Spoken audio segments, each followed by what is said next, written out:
buat keonaran di sini. Keonaran apa? Keonaran apa? Oke, jadi Iya. ya, biar nggak panjang ya. Iya. Keonaran apa, Pak? Biar nggak panjang. Iya, keonaran apa? Oke. Mm-mm. Karena ibu telah buat Hah? keresahan katakanlah keonaran di sini. Keonaran apa? Di Seroksi. Iya. Maka ibu kita keluarkan dari Ya kan, ya kan pada akhirnya kan keonaran apa ya dari video-video yang dia buat akhirnya menjadi keonaran gitu. Karena apa? Orang tahu, oh itu di mana di ITC Roxy. Akhirnya orang-orang ITC Roxy tadi membuat grup-grup untuk ngomongin beliau, akhirnya jadi onar kan. Apa sih orang itu gak enak banget ada dia di sini. Udah ngomongin ini kemana-mana kesana kemari. Tapi dia tuh ngapain? Gitu kan jadinya kan. Ya itu kan jadi keonaran gitu. Orang jadi kayak gak nyaman. Kalau misalnya di tongkrongan gitu kayak kita ngobrolin konspirasi misalnya gitu kan mungkin ya itu bukan keonaran karena ya di tongkrongan tidak tersebar ke media sosial pun juga kalau tersebar ke sosial media kadang-kadang orang tahu bahwa wah itu adalah cocokologi, candaan atau apa gitu. Tapi kalau udah ditendensikan sebagai sebuah pendapat yang di sana mengandung suatu kata-kata yang harusnya dibuktikan, misalnya ini korupsi, ini main, ini mafia, itu kan artinya kan menyinggung banyak orang yang bikin gak nyaman kan. Oh, nggak bisa. Oh, saya ingin dikeluarkan oleh Sinar Group dari gedung ITC Roxy, Mas. Ya. Nggak apa-apa. Oh iya, nggak apa-apa. Oke. Nggak apa-apa. Ya, gitu Iya. ya. Nggak apa-apa. Dari sini. Oh Ini nggak tidak. masuk, Oh ya. tidak. Ibu silakan cari kerja tempat lain. Oh tidak. Ya. Tidak akan. Karena Nah, gimana dia? Kalau udah dikeluarin mau gimana coba? Dia tidak mau keluar kan? Terus gimana coba?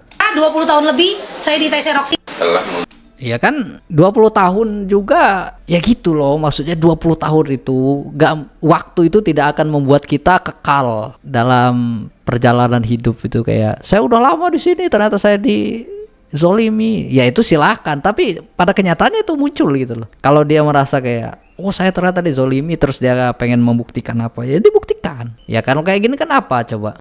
2 kali masuk jeruji saya berasa kayak bisa lebih baik ke depannya.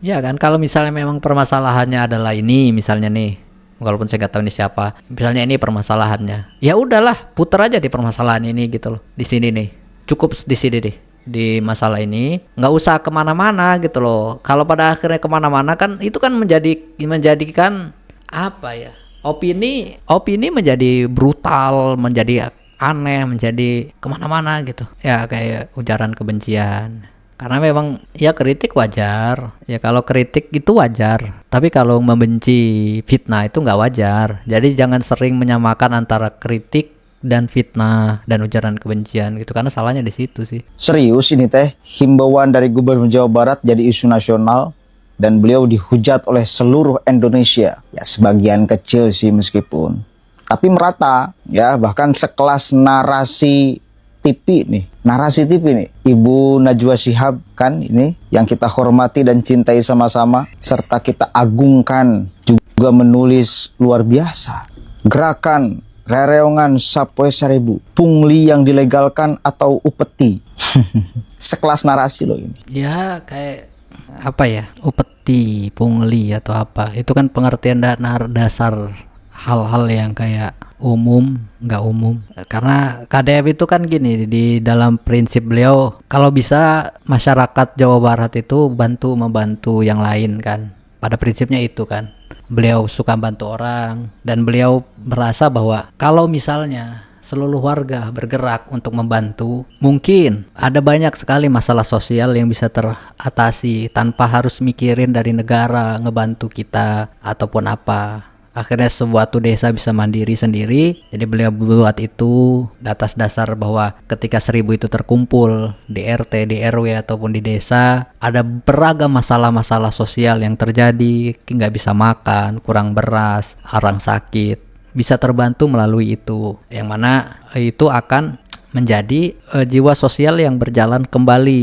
di dalam roda kehidupan yang sudah mulai sendiri-sendiri. Jadi mungkin poinnya ke sana gitu. Cuma orang-orang mungkin menyorotinya berbeda. Ini hanyalah pungli yang dibahasakan dengan bahasa kedaerahan. Sarebu Sapoe itu.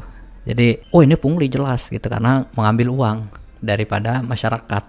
gitu. Jadi kayak beda pemahaman pemikiran. Ya tinggalkan nanti poinnya adalah terbukti enggak bahwa uang itu nanti menjadi sesuatu yang dikorupsi atau yang dijadikan kekayaan pribadi. Kalau udah ngebahasain upeti, artinya uang itu akan datang ke raja, akan menjadi milik raja ya. Ya seperti narasi dari ibu tadi yang bilang bahwa itu adalah kelaparan dan minta ini bisa masuk ke narasi bahwa upeti itu akan masuk pada raja. Artinya uang 1.000 ini nanti akan menjadi milik Kang Deddy Mulyadi. Kalau misalnya Kang Deddy Mulyadinya disimbolkan sebagai seorang raja.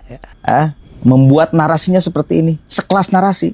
Dan saya lihat komentar-komentarnya, banyak Pak yang menyerang KDM. Luar biasa ya, susah meruntuhkan KDM dari berbagai kebijakannya yang memang pro terhadap masyarakat, sehingga himbauannya pun dijadikan senjata untuk ditembakkan ke segala arah, untuk mencabut kepercayaan publik Jawa Barat khususnya kepada KDM dan umumnya Indonesia. Karena kita harus menerima fakta bahwa beliau itu bukan hanya dikagumi oleh rakyat Jawa Barat, tetapi di luar Jawa Barat. Tetapi dengan himbauan ini, ada banyak orang-orang yang mencoba untuk mencabut kepercayaan publik Indonesia kepada beliau. Sudah tidak mampu mengelola keuangan daerah, lalu dibebankan kepada masyarakat. Karena dalil dikuranginya transfer pusat ke daerah, sehingga dibebankan kepada masyarakat. Bukankah sudah ada pajak dan lain?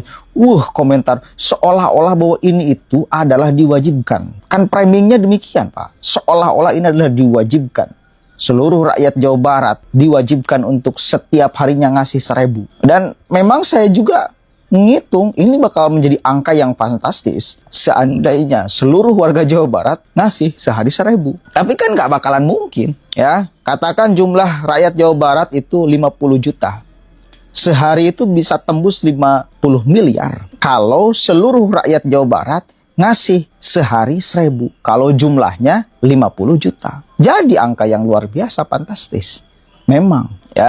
Jadi kalau yang sebelumnya Kang Deddy itu di Purwakarta pernah ada, beliau itu namanya Perelek itu ya, yang beliau setiap hari ngumpulin setengah canting ya atau berapa beras gitu di depan rumah, nanti diambil dikumpulin beras itu nanti kebutuhannya untuk orang yang nggak bisa makan dan lain-lain tuh ngebantu orang, ya itu beras ya, dan itu berjalan dan ternyata ada manfaatnya luar biasa gitu. Nah sekarang kan kalau dibentukkan ke dalam uang 1.000 rupiah, kalau misalnya ada 100 orang berarti ada berapa per hari. Dan kalau misalnya memang itu sebenarnya kan kekhawatirannya mungkin adalah pada korupsi, pada penerapannya dan lain-lain kan. Tapi kalau misalnya itu bisa terterapkan dengan baik, artinya desa itu akan mandiri sendiri dan mungkin tadi ketakutan negara bahwa nanti Jawa Barat bisa terpisah karena udah mandiri gitu, nggak perlu uang negara lagi. Entah mungkin udah sampai sana gitu kekhawatirannya gitu.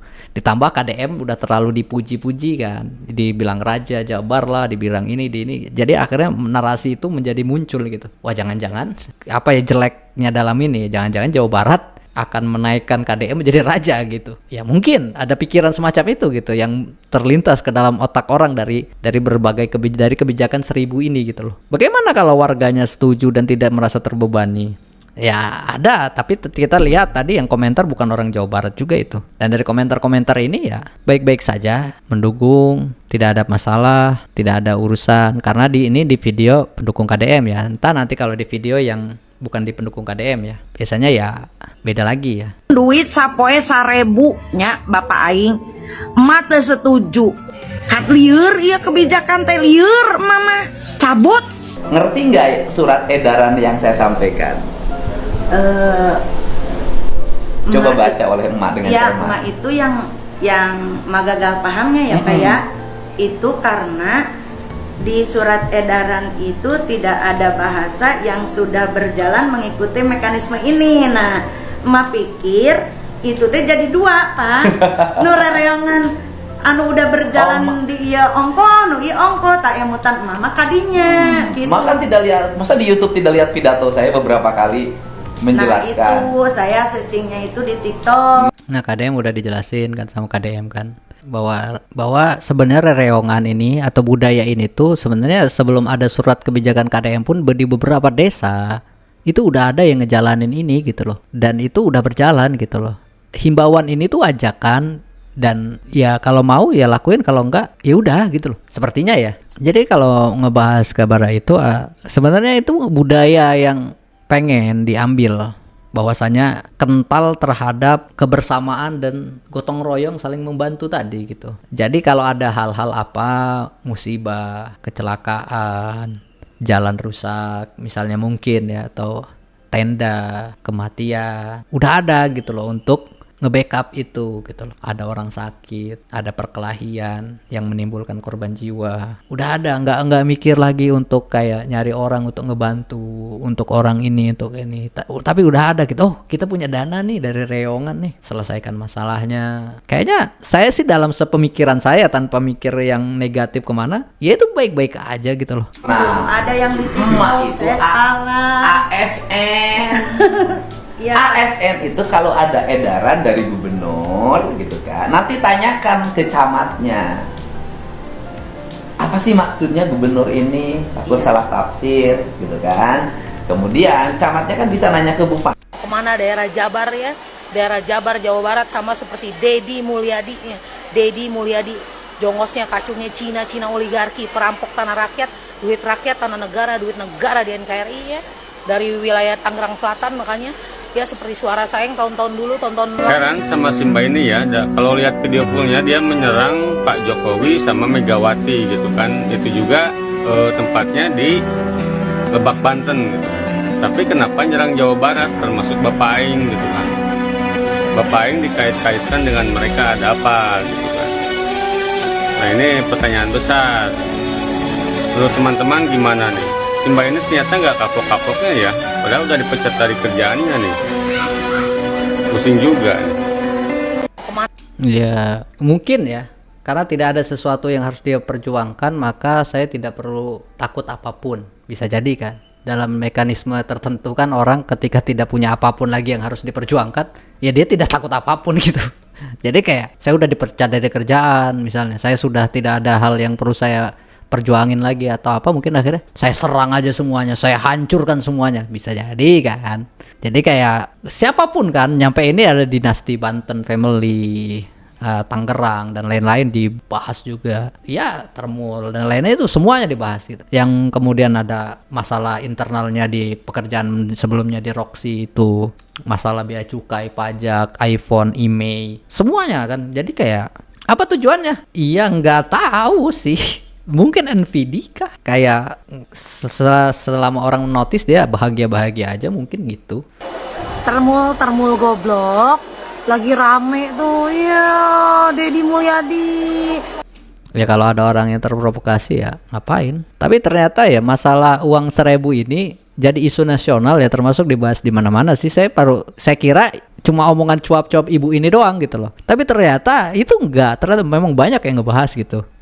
Saya kira kayak ibu ini doang gitu, ternyata Najwa Shihab pun ngebahas, ternyata ada banyak yang bahas.